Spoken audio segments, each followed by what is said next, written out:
अश्लील गाने का मास्टर है। बाकी वो चारों के चारों आसाराम बापू हैं। खेसारी के हाथ धराई गईला नी रहू, आजमगढ़ से भगाई गईला नी रहू। खेसारी से पहले निरहुआ भोजपुरी इंडस्ट्री में अश्लीलता फैलाया था, तो मास्टर कौन हुआ? भाई रवि किशन ने सबसे पहले लहंगा रिमोट से उठाया था। मनोज तिवारी ने कहा फटाफट खोल के दिखा, फटाफट खोल के दिखा। और पवन सिंह ने कहा रात दिया बुता के पिया क्या क्या किया। तुम्हें शर्म है कुछ? अश्लील गानों का मास्टरमाइंड तो ये चारों खुद हैं। खेसारी तो इनके चेले हैं। ठीक है ना। और अब देखिए वो भागने की तैयारी में है। भाई लगता है खेसारी भैया सच में निरहुआ को पागल कर दिए हैं, जो कुछ भी बोली जा रहा है। 4 दिन के अंदर इस सारों को पागल कर दूंगा मैं, सबको पागल घोषित करवा दूंगा। भाई निरहुआ को आगरा के मेंटल हॉस्पिटल में ले जाकर के उसके दिमागवा का चेकअप कराओ, लगता है लुल्लो हो गया है। हम संतोष पागल नहीं कि अब वो भागने की तैयारी में है। वो जहाँ के सांसद बने थे वहीं मकान बना लिए थे। निरहुआ को आजमगढ़ की जनता ने दौड़ा दौड़ा करके भगाया था। निरहुआ को भागने का एक्सपीरियंस बहुत ज्यादा हो गया है, इसी वजह से खेसारी यादव को ऐसी बातें बोल रहा है। निरहुआ को कोई तो संभालो, लगता है यह सच में डिस्टर्ब हो गया है खेसारी भैया की वजह से। 4 दिन के अंदर इस सारों को पागल कर दूंगा मैं। भाई सुन लो निरहु, तुम्हारी हरकत तो ऐसी रही ना, फिर दोबारा आजमगढ़ की जनता दौड़ आएगी। खेसारी के हाथ धराई गईला नी रहू, आजमगढ़ से भगाई गईला नी रहू। जो बंदा अपनी सीट आजमगढ़ से नहीं बचा पाया, वह खेसारी यादव को छपरा से भगा रहा है। क्या क्या देखना पड़ रहा है? तेजस्वी यादव जी को आप लोगों को समझाना चाहिए। अश्लील गाने का मास्टर है, वही उनके साथ घूम रहा है। भाई निरहुआ से कोई पूछे योगी जी के साथ ये क्या कर रहा है, सबसे बड़ा अश्लील तो ये है। तुम्हें शर्म है कुछ? मुझे लगता है बीजेपी वाले यह सब सोचते हैं कि हम करें तो रास लीला और कोई दूसरा करे तो करैक्टर ढीला। शिक्षा, सुरक्षा, रोजगार ये तो हम दे ही रहे हैं। 20 साल से बिहार में एक भी फैक्ट्री नहीं बना और ये पलटू राम बोल रहा है कि हम सारी व्यवस्था दे रहे हैं। व्यवस्था कहाँ पे है? फैक्ट्री कहाँ पे है?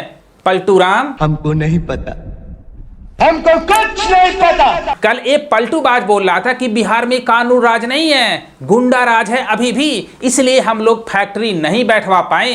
भैया तुम्हारी सरकार है, एनडीए की सरकार में कानून राज नहीं है, क्या कानून राज आरजेडी सरकार लाएगी? तुम्हें शर्म है कुछ? ये तो रवि किशन से बड़ा जुमलेबाज निकला। रवि किशन बोल रहे थे कि हमारा गोरखपुर स्पेन बन गया है, और यह निरहुआ फेंकने के मामले में रवि किशन से भाई आगे बढ़ गया है। इन दोनों में यूपी के सीएम बनने की होड़ लगी है, कौन ज्यादा फेंक करके यूपी का सीएम बनेगा। खेसारी लाल यादव ने निरहुआ को इस कदर डिस्टर्ब कर दिए हैं और ये तू तड़ाक पे उतर आया।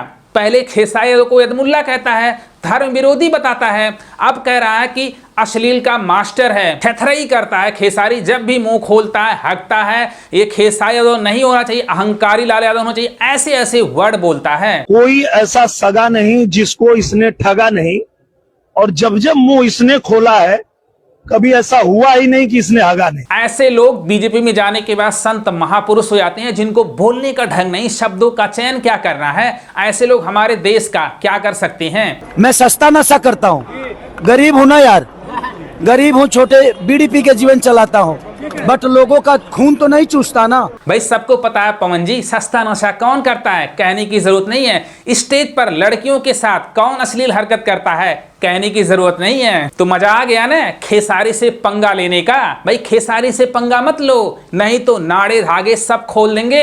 500 जिंदगी तू खराब कैले बड़ा। और ये लड़कियों को चांद पे पहुंचा दिए हैं। तुम्हारी वाइफ खेसारी यादव की तारीफ कर रही है तुमको छोड़ करके, तुमको तो शर्म आनी चाहिए। ऊपर से तुम खेसारी पर उंगली उठाते हो कि बहन को बेटी बना लिया, कुछ तो मर्यादा में रहो। की बीवी होकर खेसारी की तारीफ कर रही है, तो ये कितने बेहतर है। जो बंदा अपनी घर की प्रॉब्लम सॉल्व नहीं कर सकता, वह देश की प्रॉब्लम सॉल्व करने के लिए गया है। वाह, क्या क्या देखना पड़ता है। तुम तो अपनी बीवी को बीवी बना नहीं पाए और दूसरों की बीवियों को देख रहे हो क्या कौन कर रहा है। शर्म है कुछ? और यही पवन सिंह जब निर्दलीय चुनाव लड़ रहे थे, मोदी सरकार पर निशाना बना रहे थे कि यहाँ पे रोड नहीं है, जंगल राज यहाँ पे बना हुआ है। और आज सब कुछ रोड अच्छे हो गए हैं। यह कैसे? पलटू राम तो आप लोग हो, दल बदलू तो आप लोग हो, और खेसारी यादव को कहते हो एक पानी पे नहीं है।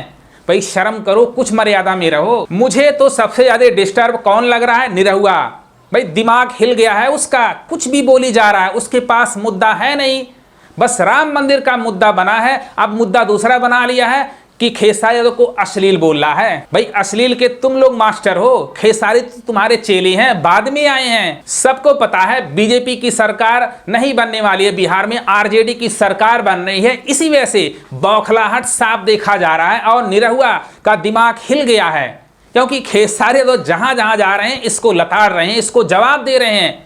और ये निरहुआ शब्दों का चयन कैसे कर रहा है, खेसारी यादव के लिए तू तड़ाक पे उतर आया है, कैसे कैसे शब्द बोल रहा है। क्या एक राजनेता को ऐसे शब्द बोलते शोभा देता है? अगर खेसारी यादव इनका रिप्लाई दे देते हैं तो खेसारी बुरे हो गए। अगर खेसारी यादव मुद्दे की बात करते हैं, हॉस्पिटल की बात करते हैं, शिक्षा की बात करते हैं, फैक्ट्री की बात करते हैं, तो यदमुल्ला हो गए। बस इन लोगों के पास मुद्दा क्या है? राम मंदिर।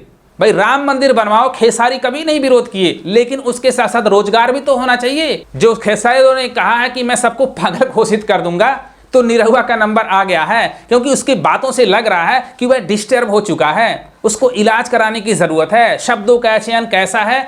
ऐसे लोग बीजेपी के स्टार प्रचारक बनाए गए हैं जो बीजेपी का खुद लोटिया डुबा रहे हैं। बस इनके पास कोई मुद्दा नहीं है, राम मंदिर का मुद्दा है। भाई राम मंदिर एक आस्था का प्रतीक है, वह तुम्हारे अकेले का नहीं है। जो आरजेडी में हिंदू है उनके भी आस्था का प्रतीक है। तुम राम मंदिर का मुद्दा क्यों उठाते हो? रोजगार तो दिखाओ। तो खेसारी लाल यादव से पंगा बिल्कुल नहीं लेना, क्योंकि एक खेसारी सब पे भारी, सबके धागे नाड़े खोलने वाले हैं अपने ट्रेंडिंग स्टार। तो इस बार जब इंटरव्यू में कुछ मुंह खोलो तो कुछ अच्छा बोलो खेसारी यादव के लिए, नहीं तो वह पलटवार करेंगे। उसके बाद तुम लोगों को भागने की जगह बिल्कुल नहीं मिलेगी। अगर ये वीडियो पसंद है अपने भाई को भी सपोर्ट करो। लव यू गर्दा।